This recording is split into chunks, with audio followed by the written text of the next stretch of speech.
നിന്റെ മോളെ കൊണ്ട് കൊടുത്താൽ കുഴപ്പമില്ല. തള്ളേ വിളി പിണറായി സഹാവ് VS അച്യുതാനന്ദൻ സഹാവാണ് തള്ളേ വിളി.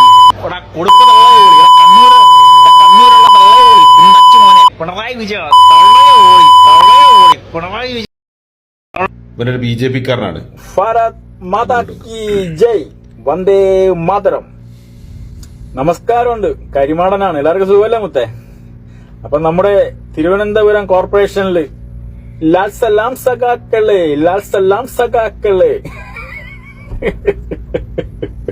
അപ്പൊ നമ്മുടെ തിരുവനന്തപുരം കോർപ്പറേഷൻ അനന്തപത്മനാഭന്റെ മണ്ണ് LDF-ൽ നിന്നും നമ്മുടെ BJP NDA സഖ്യം പിടിച്ചെടുത്തിരിക്കുകയാണ്.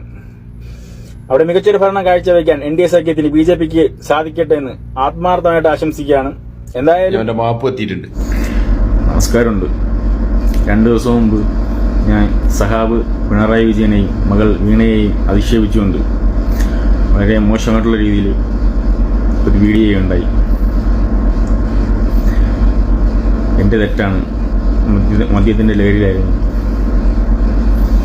സഹാബ് പിണറായി വിജയനോടും വീണയോടും കേരളത്തിലെ എല്ലാ സഹാക്കന്മാരോടും ഞാൻ അതിൻ്റെ പേരിൽ മാപ്പ് ചോദിക്കുകയാണ്.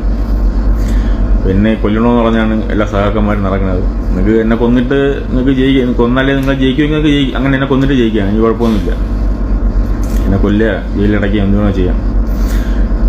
എനിക്കൊന്നും ചെയ്യാൻ കഴിയില്ല. ആ തെറി പറയുന്ന വീഡിയോയിലേ വളരെ കാണിക്കാൻ പറ്റുന്ന കുറച്ച് ഭാഗങ്ങൾ മാത്രമേ ഞാൻ കാണിച്ചിട്ടുള്ളൂ. വളരെ വളരെ മോശമായിട്ടുള്ള വാക്കുകൾ ഉപയോഗിച്ചിട്ട് അച്യുതാനന്ദനെയും പിണറായിൻ്റെ മോളെയൊക്കെ വളരെ മോശമായിട്ട് അവതരിപ്പിച്ചിട്ടുണ്ട്. എന്തോന്ന് രാഷ്ട്രീയമാണ് അതൊക്കെ, എന്തോന്ന് പകയാണെന്നൊക്കെ. എത്ര രാഷ്ട്രീയ വൈരാഗ്യങ്ങളും രാഷ്ട്രീയ വെറുപ്പുകളൊക്കെ, അതൊക്കെ മനുഷ്യന്റെ ഒരു ചെറിയൊരു ഇത് മാത്രമേ ഇത് പാടുള്ളൂ. ഇതുപോലുള്ള പകകൾ എന്താണ് നീയൊക്കെ അടിച്ചിട്ട്, എന്ത് വിഷമാണ് അടിച്ചു കയറ്റിയിട്ടുള്ളത്? നീ 2 ഇട്ടിട്ടാണ് 2 അടിച്ചിട്ടാണെന്ന് പറയുന്നുണ്ട്. എന്താണ് ഇത്രക്ക് നിനക്ക് തരിപ്പ് കയറാനുള്ള സാധനം? നിനക്ക് എന്ത് ലഹരിയാണ് ഇതിനൊക്കെ ഇത്ര കണ്ട് മോശമായിട്ട് പറയാനെന്നൊക്കെ എന്നുണ്ടെങ്കിൽ അത്ര 2 വയസ്സായ മനുഷ്യൻ, ഒന്ന് മരിച്ചുപോയ ഒരാൾ, പിന്നെ നമ്മുടെ കേരളത്തിന്റെ 10 വർഷം നമ്മുടെ മുഖ്യമന്ത്രി ആയ ആളാണ്. നീ ബഹുമാനം കൊടുക്കണ്ട, പക്ഷെ ഇതുപോലെ വാക്കുകൾ ഉപയോഗിക്കാറുണ്ട്. രാഷ്ട്രീയപരമായിട്ടൊക്കെ പല വിയോജിപ്പുകളൊക്കെ ഉണ്ടാവും, അതൊക്കെ ഉണ്ടാവും. പക്ഷെ അതൊക്കെ മാന്യത കൈവിടരുത്. മാന്യത കൈവിട്ടുള്ള സംസാരങ്ങളാവരുത്. ഇവനൊക്കെ നിയമത്തിന്റെ മുമ്പിൽ കൊണ്ടുവന്നിട്ട് ശിക്ഷിക്കപ്പെടേണ്ട വേണം. അതുപോലുള്ള തെറിയാണ് ഇയാൾ ഉപയോഗിച്ചിട്ടുള്ളത്. ഒരു രാഷ്ട്രീയ പാർട്ടിക്കാരും ഒരാളെ ഉപയോഗിക്കാൻ പാടില്ല.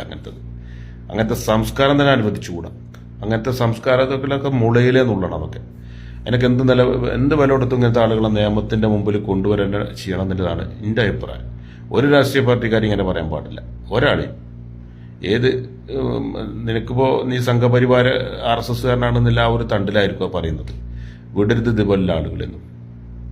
അതുപോലെ സംസാരങ്ങളാണ് അയാൾ സംസാരിച്ചിട്ടുള്ളത്. വളരെ വളരെ മോശമാക്കിയിട്ട്. കേരളത്തിന്റെ 10 വർഷം നമ്മളെ മുഖ്യമന്ത്രി ആയിരുന്ന ആളാണ്. പിന്നെ അയാളെ മകളെയാണ്.